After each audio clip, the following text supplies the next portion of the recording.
কথা বলি, এই যে আমি পোশাক আশাক যে পরছি, তাই না? এখন তুমি তো বলছো কথাটা যে শিক্ষিত মতো দেখা যায়, এখন তো আমার শিক্ষিত মতো দেখা যায়। বাহিরে গেলি পারে আমি শিক্ষিত না অশিক্ষিত এটা কিন্তু মানুষ বোঝে না। আমাকে সালাম দেয়, দিয়া কয় স্যার ভালো আছেন। দেখো স্যার ভালো আছেন। হ্যাঁ এই তুমি বাহ, খুব সুন্দর দেখা যায়, বাহ, চমৎকার দেখা যায়। আজকাল সে নিজেরই নিজে ঘুরটা তো দিব না, আমি তো দিই গুড গুড। মনে হয়েছিল সৌদি বানি গাইলে তোমার এরকম করতেছ। এই তোমার খবর কি? হ্যাঁ তুমি এই পোশাক আশাক কি জীবনেও ছাড়বা না? কি ভাব ধরছো তুমি? বুঝছি। হ্যাঁ, তুমি আমার পোশাক পাতি পছন্দ করতে চাও না, তাই না? তুমি তো আসলে একটা কাজের মেয়া। আর তোমার সাথে কি আমার যা? হ্যাঁ না তোমার সাথে আমার যায় না। তুমি হইলে হ্যান্ডসাম একটা মানুষ। হ্যাঁ, আমাকে কিরকম দেখা যাচ্ছে? একবারে সেই হ্যাঁ, নায়ক শাহরুখ খান। এই তো তোমার একটা গুড দেওয়া দরকার। গুড ও। গুড। আমাকে গুড দেওয়া হ্যাঁ, দরকার। গুড দেওয়া দরকার। নাকি? হুম। হ্যাঁ বয়স তো কম হইলো না। হ্যাঁ নিজেও যে বা বেশ পোশাক ধরে থাকো, মেয়েরও তো তাই শিখাইছো। কার? এ মেয়ের বিয়ে নাই? ওইছে ওইছে।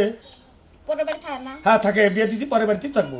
ও থাকবো সাধারণ মানুষের মতো। হ্যাঁ। কাপড় পিন্দা থাকবো তা না। কি করে এই প্যান্ট গেঞ্জি শার্ট এন্না পরে থাকে? আরে মাইনসে কই কি? হ্যাঁ শোনো, তোমার যে কথাগুলো হইতাছে এগুলো তো কাজের মেয়ের মতো কথা হইতাছে। মেয়ে ডাকার, আমার মেয়ে স্মার্ট থাকবে, প্যান্ট শার্ট এগুলো পরে থাকবে। আমারে কাজের মেয়ের মতো মনে হ্যাঁ, হইতাছে। দেখা যায়। আর তোমারে মনে হইতাছে একবার আই বিয়ে পাস করে আইছো যে কিনা নিজের নাম দাও লেখ পারবা না, আর নিজের নাম লেখ পারবা না, কলম বাইঙ্গা হালা। এগুলা তুমি হ্যাঁ? শোনো, তুমি এগুলা বুঝবা না। তুমি কি খুব শিক্ষিত? এই তোমার তো নামই লেখা হলো না, আর যে পোশাক পিনছো মনে হয় দেখা পারে জজ ব্যারিস্টার। হ্যাঁ এই যে শোনো, এই যে একটা কথা বারে বারে যে তুমি কও যে অশিক্ষিত শিক্ষিত না, নাম লেখা না, এই না কও, আমার একটা মান সম্মান আছে না? এই যে শোনো, তোমার একটা কথা বলি, এই যে আমি পোশাক আশাক যে পরছি, তাই না?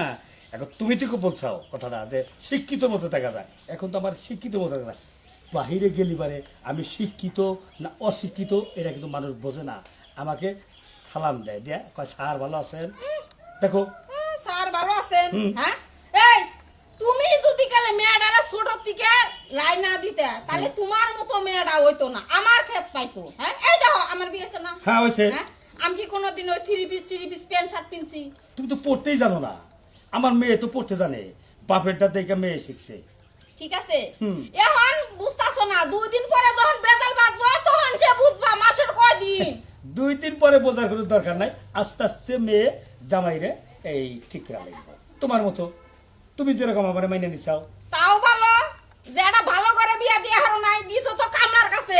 হ্যাঁ কামলার কাছে বিয়া দিছো, ওই কামলার বউ হয়ে যে পোশাক আশাক পিন্দা থাকে হ্যাঁ। এতে সমাজে চলে না, বুঝো নাই? না, তোমার সাথে কথাটাই আমার বলা ঠিক না। এখন আমি যেটাই চাইতাছি সেটাই চলে যাবো, যাও। কোনো চিন্তা করো না তুমি। যাও। হ্যাঁ, আর দুপুরে আমার জন্য 2টা ডিম বয়েল করবা। ও, বল করমু। হ্যাঁ, বয়েল করবা ডিম। আচ্ছা। আমি ডিম 2টা খাবো। ও। ঠিক আছে, হ্যাঁ। এখন আসি, আল্লাহ হাফেজ। বানর বানর তোর নিকে ডিম বয়েল করমু। হ্যাঁ তোর নিকে থালির মধ্যে ছাই আই না তুমি, ওই ছাই খাবার দিমু। হ্যাঁ এখন সে বুঝতাছস না, বুঝবি 2 দিন পরে।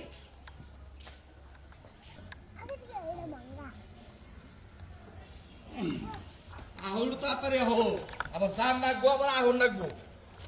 বুঝলাম তো, কিন্তু কে নিয়ে যাইবা? আরে কি নিকে মান জামু? আরে কাকা, তোমার দেখবার নিকে পাগল হয়ে গেছে গা। খালে ফোন করতেছে কয় যে বৌমারে নিয়ে একদিন আহই, আমার বৌমারের দেহা হের জন্য তোমার কাছে নিয়ে গেতাছি একটু দেহাবার নিকে। এটা তো বুঝলাম, কিন্তু আমার কোন চাচা শ্বশুরের বাড়িতে যেতেছি সেটাও আমারে কও নাই। আবার যাইতেছি খালি হাতে, একবারে কেমনে যাও? আরে হলো ওই চাচারে তুমি দেহ নাই কে? চাচাও তোমার দেহ নাই কে? আঙ্গ যখন বিয়া হইলো ওই চাচা তখন আবার পারে নাই, চাচার শরীর অসুস্থ ছিল দিকে আবার পারে নাই। চাচা তোমার দেখবার নিকে পাগল হয়ে গেছে গা। ও তাহলে বুঝাই কইবা না? তে হে কয় নাম্বার চাচা? আরে আমার বাপেরই ছোড়ো। ও তাই না? তাহলে তো কিছু নিয়ে হানাসাল, আমি যেহেতু প্রথম দেখবো, আমারও প্রথম দেখবো, তাহলে কিছু নিয়ে হানাসাল না? তোমার নিয়ে গেতেছি না, এতে আমার চাচা খুশি। আচ্ছা কি হয়েছিল হ্যাঁ আগে? আরে ওই যে শ্বাসকষ্ট চাল তো এমনি? এই কোনো যাবার পারে নাই। আচ্ছা সমস্যা নাই, তাহলে নাও যাই এখন বুঝলাম আমি। নাও, নাও, নাও। এতক্ষণ খালি কইতেছি কোন বাড়িতে যাবো।